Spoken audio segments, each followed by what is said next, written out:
Maman, Micheline la boîte qui océan tamboué. Eh, baby.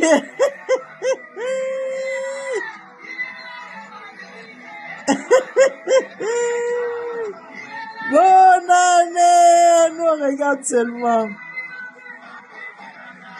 Eh, mani, mère, bassa folie, mère, Ngindi. Océan tamboué. La vie de la nanie. Micheline la boîte qui océan tamboué. Bonne année, la famille en passant. Et juste vous informer que célébration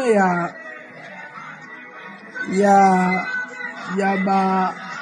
anamongo oyo aigle a mataki grade ko ba komisaki ye soki roi ya ba anamongo célébration utako lege bon manifestation ya ba mongo balobi ma Micheline nazwaki cachet 10 000 pour la présence donc mère aliaki mwa dishaba na ye bato bashiko bato bele balandela ne ba émission bon ngana boye na kosala émission biso makila ya Yesu basalelaka budente bato mosusu bakoloba yoka ntango ya koloba eyindi shiko bato balandaki mère aliaki mwa 10 000 pour la présence epai ya na nini na célébration na manifestation ya fête ya bana mongo oyo fali azali couronné roi de ana mongo kuna na bato ba rafia bref aussi de ça la analyse pour chaque commentaire te ngolo mère azongi na tanka nde ozomona Océan tamboué à suivre. Je vous aime.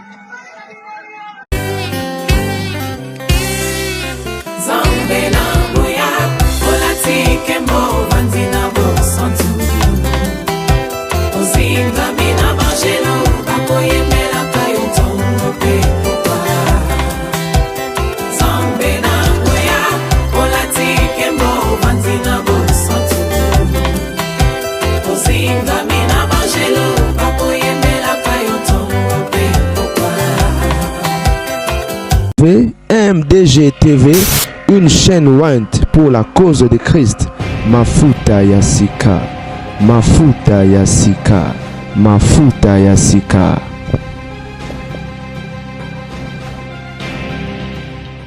Chaque jour, des enfants vivant en orphelinat ont besoin de bien plus qu'un toit. Ils ont besoin d'espoir, d'éducation, de soins et de personnes qui croient en leur avenir. C'est dans cet esprit que l'orphelinat, la Maison de Cœur lance l'opération Pesaetike Sourire. L'objectif est simple. Rassembler une grande chaîne de solidarité où chacun peut faire la différence. Même avec un tout petit geste. Un don symbolique de seulement $1, 1 euro ou un livre sterling peut contribuer à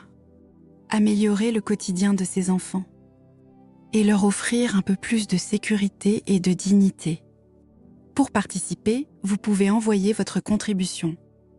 via M-Pesa au +243 820 830 019. Pour toute information complémentaire, contactez l'équipe sur WhatsApp au 44 7435 364 668 parce qu'un simple geste peut changer une vie. Partagez cette vidéo, laissez un commentaire pour encourager cette initiative et dites-nous, selon vous, quel est le plus beau cadeau que l'on puisse offrir à un enfant?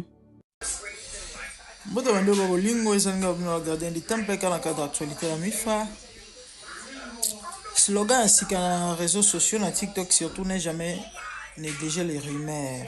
Precious videos. Bande babolingo tokoyoka, ça fait depuis quelques jours. Que bino beaucoup fait les carabuzoba.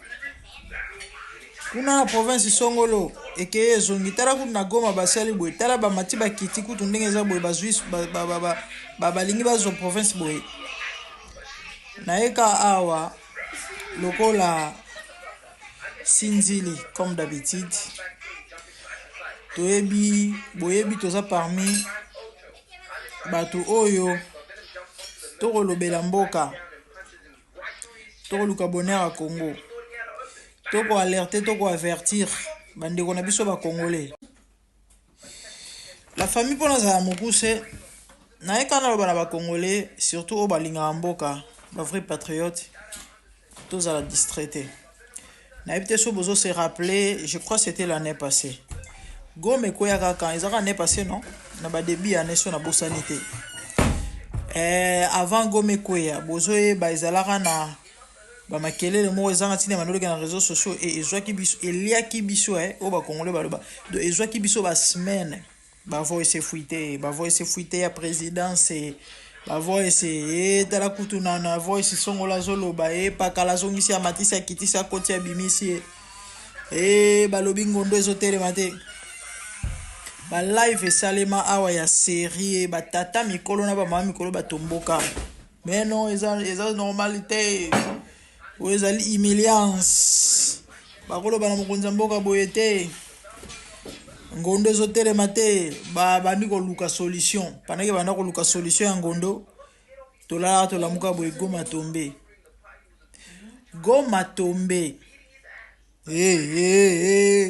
namba ngondo bokipa sute non ekomi bomoni kutu barebele mutu munene ya intimider batu mutu ana droit koloba te ke Goma kwei te me Goma bande kwea ti lelo bokoka ko récupérer Goma mutu munene intimida batu Goma muyo bakoyoka bakokanga ye à part soki ti lelo Goma kwea ka ndenge kwea wana eumela te après Goma nini kwea Bukavu Ituri sake ti lelo bazone wana nyonso ba rebelle bazwa tokoka ko récupérer yango te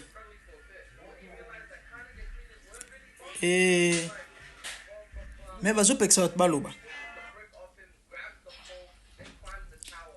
bizarrement mamu nyonso mabe elekaka na mboka wana so bato bazoloba balingi bato baloba te awawa nana ngo ayebi te ke insécurité eza ya makasi na mboka ya RDC Kinshasa koloba surtout capitale Kinshasa donc babraquage ekomongo ntina moi makasi oyo ezalaka te avant mais ministre na bino oyo eza forme nde mwana mwasi wana oyo lemba wana eloba ata journaliste ya M23 Tonton Skol aloba na bato kino eza ba faux bruit mais eza na bafamille ezolela bibembe mais ministre alobi ke eza ba faux bruit de makambo ya lokuta mais chaque jour bato bazokufa na Kinshasa insécurité nde insécurité oyo mboka ya ndenge nini awa bakoreklame barespect namoni balobi loi ya sika ebimi soko ofingi ezala oza na Europe baokanga yo luvunu mamuta kofinga ana na osala video mosusu ka uniquement mpo nango na osala video uniquement mpo nango. Tout TikToker qui s'adonnerait aux insultes et aux imputations sera arrêté immédiatement, même à l'étranger. Waya. Bokosi. Prévient le commissaire général adjoint de la police judiciaire. Cette fermeté s'applique sans distinction des nationalités, ni de plateformes et de mandats d'arrêt internationaux. Seront émis via Interpol si nécessaire. Voilà l'intimidation. Ngana namto benti valeur te ngana finga na ngaite ngana finga na ngate mutu munene za mafinga te mukuse za mafinga te so mutu za mukuse so ba biso décrire mutu et mutu mo par exemple na biso na poto ba agresser yo lanzela mutu wa zande nini otaza mulai za mafinga te awaza mukuse za mafinga te mais le monsieur il a l'air un peu et puis mutu munene makasi eza mafinga te de so mutu munene so za mukuse so za mavrondo za misu menene. OK, voilà, neti nga ba bisanga des fois oza mabundi oza misu menene car ande ba monelaka, c'est ça. Donc on les a ba insulté. Israël quand lobby bofingi bakangio papa bino bo réclamer respect ba konza Congo bino bo réclamer respect, est-ce que bino bo mériter respect ba konza Congo bino bo mériter respect bo respecter na peuple te mais bino bo réclamer respect, est-ce que vous méritez le respect? Hein, neti famille ya vali ndenge zana et respecter ba konza mboka Congo bo répondre ngana et respecter bino. Na sabotage bino bosali mwana bango akufi bosa incapable ya kosala oyo esengeli bino bosala etamba konzi puis boire réclamer respect ni bino bo réclamer non respecter bino si vous-même vous êtes incapable ya ko respecter ba peuple congolais. Papa Kanto yote mutokeno katisa beni soki babenga ngone na ba pirogue soki canon rapide là non mutu alobaki et puis tu as passé information na zaina kisasa na mboka na yo falo yeno kokanga ye non falo yeno kokanga ye ba konja Congo bo mériter respecter, désolé de vous dire et bo kanga pe mutu mota part bato bazana kisasa à part bato bazana kisasa bo kanga na poto avant bo kanga bato to peto ndima keno bo banana kokanga ba o ya bino bo ba finga bato parce que bozana armée numérique na bino mais baza ba spécialiste na mafinga. Commencez par les arrêter d'abord. OK? Après, bon, kangabatu mususu. Vidéo ma finga na osango sima. Na osango sima comme ça, na tchè la bino penda ba générique, il y a ba envoyé spécial na bino boyo kangona matoy na bino bien. Boyo kango kitoko. Na suka na oyo ki yango ya bien. Place bo vanda wana, comme ça total la place bo kotine Interpol ke no kanga bango. Babani ko finga lelo, bo kanga bango te po anini. Bwana soni te. Le bilan de Bozawana net ndenge j'allais à finga gona botini Interpol bo no kanga eti na okumisa ete na obetere maboko te na za d'accord na ngote et na za pour ma finga te mais na la tali sabino ga ke no bona nzela te déjà bino moko na no tamba konzi ba irresponsable numéro 00 ba incompétent boza incapable ya ko assumer ba responsabilité na bino eta ba konzi na mboka na bino et pour mambo ezanga tine on bino bolandela boka ngana poto ndima bino jaela za ngunda na France bobengi France bobiso mo ngeno mwa mwasi moko na za una finga ki mokonzi na mboko toza na besoin na eto pe fo ba kangai batali comme on est na pas mais il est réfugié moi tala bino boy mundele te mundela sala likambo par rapport à la loi ya Genève me te protéger à Bangunda et loi ya Genève ezolo banini par rapport à Ngunda ana loro morote ye karaté baza déjà na ba congolais nyonso ba vivre en étranger topé la plupart ba africains ba ya poto baza Bangunda ote na kimaki guerre na est ote na kimaki basalenga mambasalité ote na kimaki bakanga ndokote baza na loi protéger à bango soko po afingi ale France pezu ba kotieli bino na avion bozwaye bo lote hotela bozo kosa bat bazana na Congo na bat ba ebi loate mais biso bo kosa biso te de to ebi ke ba bilo rwanyo soso bana ni chaud ni froid et les kana ngote et les gâtés si on vous manque de respect et ça parce que vous êtes des irresponsables normalement à la place boluka bokanga bato ba ofinga bino bo banana ko asime ki bokonzi na bino so ba ni ko assumer ki bokonzi na bino mafinga ici là parce que so bazo finga bino parce que bon mériter respecter bon ça mamba soni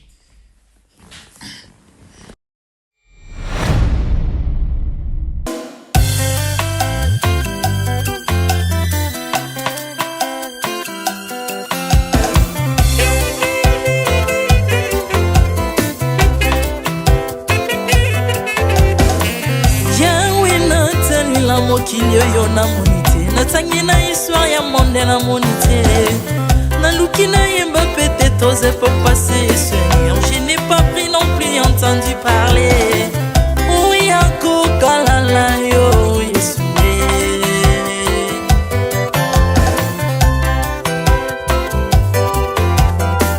Même na domaine ya sorcellerie nationale Atanga oyo ya international Papa na yo kisangwa banzamba mokilo yo Mopota kufa se kwa lokola yo Yesue Nanya voyage a lokola yo Nanya wakoka nino ya wanzambe Unima somo ya ekusu konanga Okufose kwa poyo zali nzambe Yesue Nzambe moneno kitanase Olata nzoto poyo bikisanga Okitanase pozwe sikananga Ofuta nyongo na nzambe nanga Yesue Ozali nzambe onkote ya okani na yo Ozali nzambe obongwani te Yesu, Yesu Ozali nzambe onkote ya okani na yo Ozali nzambe obongwani te Yesu, Yesu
Ozali nzambe na bomoi papa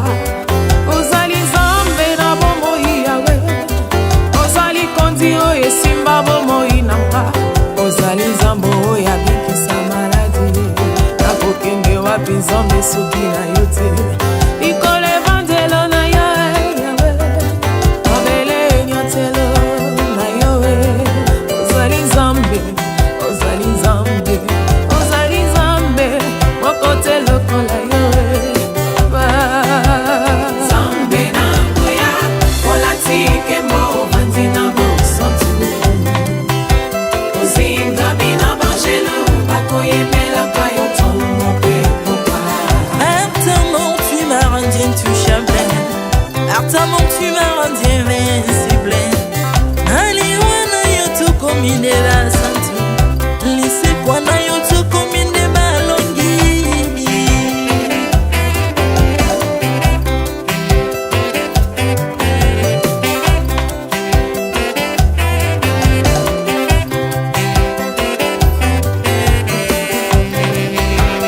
Zambe na ngoya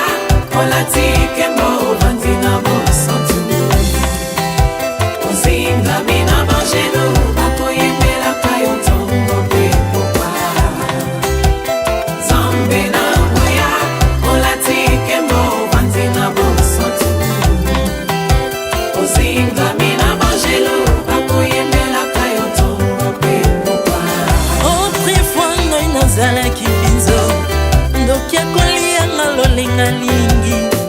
Mes personnes sont dans ces métamorphosées Osimingo sambwe maladie na miso Olengo baby naza toxiqué grâce à lui